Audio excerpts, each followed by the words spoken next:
नमस्कार दोस्तों, स्वागत है आप सभी का पाथफाइंडर पर। लगभग पिछले 1 से 1.5 साल के बीच में कई बार ये चीज सामने आई है कि इंडिया की जो मिलिट्री है उसको हम लोग रिस्ट्रक्चर करने वाले हैं into the various joint theatre commands.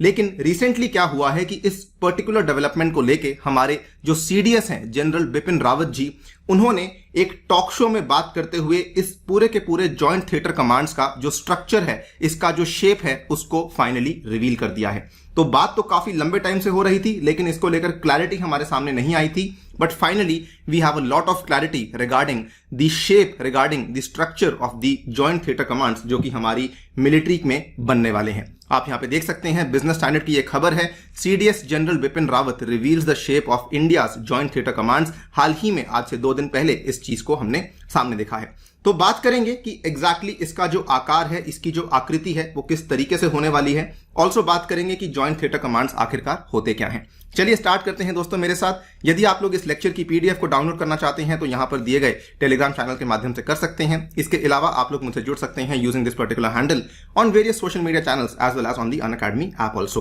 Right, सबसे पहले बात करते हैं कि थिएटराइजेशन का मतलब होता क्या है। नॉर्मली क्या होता है, आपने देखा होगा कि इंडिया के केस में एक आपका आर्मी का कमांड है, एक आपका एयरफोर्स का कमांड है, एक आपका नेवी का कमांड है। सारे जो अपने अपने कमांड्स हैं वो अपने अपने तरीकों से काम करते हैं।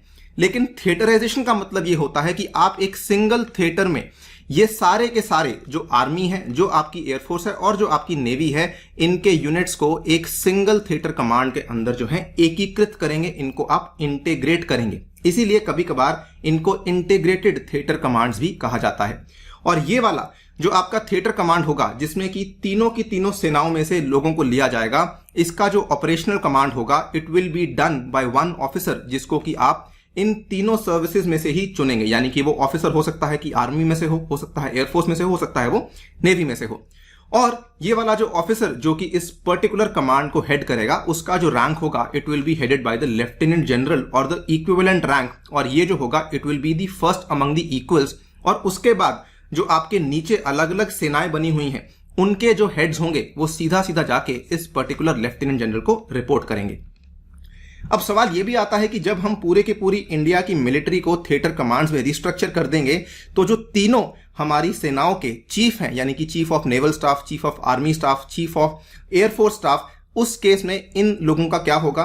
तो यहां पर यह कहा जा रहा है कि इनका जो काम है, it will only be limited to the mobilising of resources to the theatre commanders, जैसे कि यूएस की मिलिट्री में होता है। यानी कि ये केवल यहां पर रिसोर्सेज को पहुंचाने का काम करेंगे, इसके अलावा ये और कोई काम नहीं करेंगे।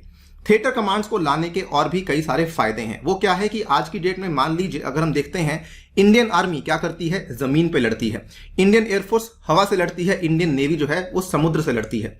लेकिन कभी कभार अगर आप याद करें 1971 की वॉर में, 1965 की वॉर में हमारी इंडियन आर्मी को जब सपोर्ट चाहिए होता है इंडियन एयरफोर्स का, उस टाइम पर काफी सारे कोऑर्डिनेशन के इश्यूज आ जाते हैं। आज की डेट में तीनों की तीनों जो आपकी सेनाएं हैं, इंडियन आर्मी हुई, एयरफोर्स हुई या फिर इंडियन नेवी हुई, ये इंडिया की एयर स्पेस को सेपरेट कम्युनिकेशन फ्रीक्वेंसीज के ऊपर डिफेंड करते हैं और आपस में कोई तालमेल नहीं है। इतना ही नहीं, तालमेल ना होने के साथ साथ में एक और प्रॉब्लम भी आती है, कई बार डुप्लीकेशन ऑफ एफर्ट्स और आपको वेस्टफुल एक्सपेंडिचर भी देखने को मिलता है, जो कि ऑब्वियसली काफी ज्यादा हानिकारक है हमारी इकोनॉमी के लिए। ये भी एक बड़ा रीजन था कि थिएटर कमांड्स में हम लोग सारी की सारी सेनाओं में से कुछ लोगों को इंटीग्रेट कर रहे हैं, सो दैट उन आपस में उन लोगों का जो तालमेल है वो बेहतर हो जाए और अल्टीमेटली चीजें ऑप्टिमम तरीके से होने लग जाएं। आपको केवल एक एग्जांपल समझाता हूं। अगर आप देखेंगे आज की डेट में इंडिया का जो पड़ोसी देश पाकिस्तान है, पाकिस्तान से डिफेंड करने के लिए हमारे 4 डिफरेंट आर्मी कमांड्स हैं, which includes northern command, western command, south western command and the southern command. इसकी फोटो आपको दिखाऊंगा अभी। एयरफोर्स की बात करें तो 3 कमांड्स हैं जो कि पाकिस्तान से सुरक्षा देने के लिए बनाए गए हैं। एक आपका वेस्टर्न एयर कमांड है, दूसरा आपका साउथ वेस्टर्न एयर कमांड है, तीसरा आपका सदर्न एयर कमांड है। और नेवी ने भी 2 कमांड्स बनाए हुए हैं केवल पाकिस्तान से ही बेसिकली डिफेंस बनाने के लिए। एक आपका वेस्टर्न नेवल कमांड है, एक आपका सदर्न नेवल कमांड है। तो कुल मिला के इतने सारे कमांड्स हैं, 4 और 3 और 2, कुल मिला के आपके पास 9 कमांड्स हैं जो कि केवल पाकिस्तान के ही ऊपर काम कर रहे हैं। आप यहां पे देख सकते हैं, यहां पर आपका नॉर्दर्न कमांड है, देन ये आर्मी कमांड, देन ये वेस्टर्न कमांड, देन ये वेस्टर्न कमांड, ये आपका फिर से आ जाता है एयरफोर्स का। सिमिलरली आपका वेस्टर्न नेवल कमांड है, सिमिलरली आपका ईस्टर्न नेवल कमांड है। ये सारे के सारे जो कमांड्स हैं इंडिविजुअली पाकिस्तान से डिफेंस करने के लिए तैयार करे गए हैं।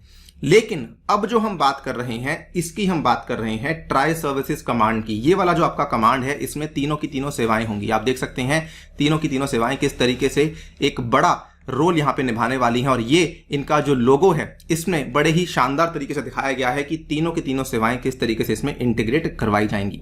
आपको बताना चाहूंगा कि ये जो चीज है, ये वाला जो पूरा का पूरा स्ट्रक्चर है, ये केवल भारत में ही नहीं है, चाइना में भी ऐसा ही होता है। चाइना का आप देख सकते हैं वेस्टर्न थिएटर कमांड है, नॉर्दर्न थिएटर कमांड है, सेंट्रल थिएटर कमांड है, ईस्टर्न थिएटर कमांड है और सदर्न थिएटर कमांड है। इतना ही नहीं, इसके बाद अगर आप देखें रशिया के केस में और आपके यूएसए के केस में भी इन्होंने थिएटर कमांड्स में ही अपनी पूरी की पूरी मिलिट्री को रिस्ट्रक्चर करवाया हुआ है, and it is high time कि इंडिया भी अब इसको जो है शुरू कर दे। Talking about the latest development की हमारा जो थिएटर कमांड्स है वो किस तरीके से होने वाले हैं, ये वाली आपके सामने मैं एक टेबल के माध्यम से पेश करता हूं। अभी तक जो यहां पर सामने आई हैं developments according to the CDS, इन्होंने कहा है कि पहले वाला थिएटर कमांड होगा जो कि संपूर्ण रूप से चाइना स्पेसिफिक नॉर्दर्न कमांड होगा। दूसरे वाला थिएटर कमांड होगा पाकिस्तान स्पेसिफिक वेस्टर्न कमांड। तीसरे वाला कमांड होगा आइलैंड्स ऑफ रेजिस्टेंस। चौथा कमांड होगा जो कि केवल और केवल एयर डिफेंस को देखेगा। पांचवा कमांड होगा जो कि केवल और केवल समुद्री कमांड को देखेगा, नेशनल मैरीटाइम कमांड। और छठे कमांड की बात भी करी गई है जो कि साइबर/स्पेस कमांड कहा जाएगा। चाइना स्पेसिफिक नॉर्दर्न कमांड कहां से शुरू होगा? काराकोरम पास से शुरू होते होते ये अरुणाचल प्रदेश में लास्ट आउटपोस्ट जिसको कि किबिथु कहा जाता है वहां तक जाएगा।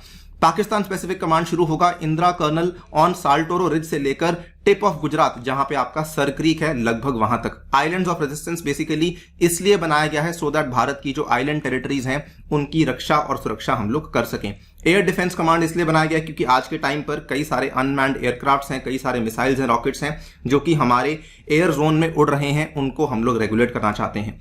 मैरीटाइम कमांड इसलिए बनाया गया है और इसमें जो आपके नेवी के दो कॉम्बैट वाले कमांड्स हैं, western and the eastern naval command, इन दोनों को एकीकृत किया जाएगा। और साथ ही में इसके ऊपर दारोमदार होगा security of the Arabian sea, the bay of Bengal and the northern Indian ocean. इसके बाद साइबर कमांड इसलिए बनाया जा रहा है बिकॉज आगे आने वाले युग में जो हमारे जंग करने का तरीका है वो काफी ज्यादा आधुनिक हो चुका है। आजकल जंग जो है साइबर वॉरफेयर हो रही है, स्पेस वॉरफेयर हो रही है। यही चीज के बारे में यहां पे कहा हुआ था कि the adversary may force you to join battle in a manner that suits him, so we need a space agency also. ये वाले जो मैंने यहां पे आपके सामने मुख्यालय बताए हैं ये केवल अभी टेंटेटिव हैं, अभी तक कुछ फाइनल चीज सामने नहीं आई है। इट इज पॉसिबल कि शायद ऐसा हो सकता है शायद मुख्यालय कहीं और भी हो सकते हैं, लेकिन हाँ ये चीज फॉर श्योर हो चुकी है कि यहां पर जो आपके कमांड्स हैं ये कुल मिला के ये वाले आपके 6 कमांड्स बनाए जाएंगे।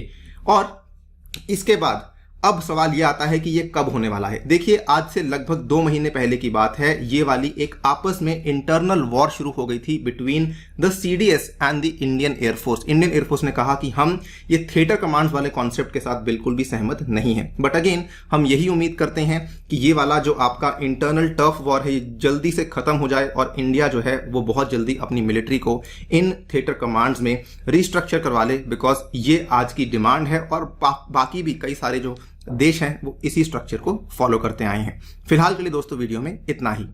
जाने से पहले आपको बताना चाहूंगा कि अगर आप लोग यूपीएससी 2021 की तैयारी कर रहे हैं तो ये वाली स्पेशल क्लास सीरीज को बिल्कुल भी मिस ना करें। इसके लिंक्स आपको नीचे डिस्क्रिप्शन में दे दिए गए हैं, आप जाके अन यूपीएससी लाइब्रेरी को देख सकते हैं। इसके अलावा अन अकेडमी का स्पेशल प्राइज वीक चल रहा है जो कि 13 से 17 सितंबर तक है, जिसमें कि आपके जो प्राइजेस हैं वो इस तरीके से आपको मिल जाएंगे। Remember to use the code अनी UPSC to get the maximum benefits and my personal guidance in your UPSC preparation. इसके अलावा ये सारे के सारे बैचेस शुरू हो रहे हैं 15 सितंबर से, इनमें आके आप लोग एनरोल कर सकते हैं। मेरे द्वारा भी आपको ये सारे के सारे बैच प्रोवाइड करवाए जाएंगे। ऑल्सो रिमेंबर कि आने वाले रविवार के दिन यानी कि परसों के दिन आपको इस पर्टिकुलर कॉम्बैट में हिस्सा लेना है यूजिंग द कोड अनी UPSC to get a chance to win the scholarship. On that note I take your leave. Thank you for listening, stay tuned and stay safe.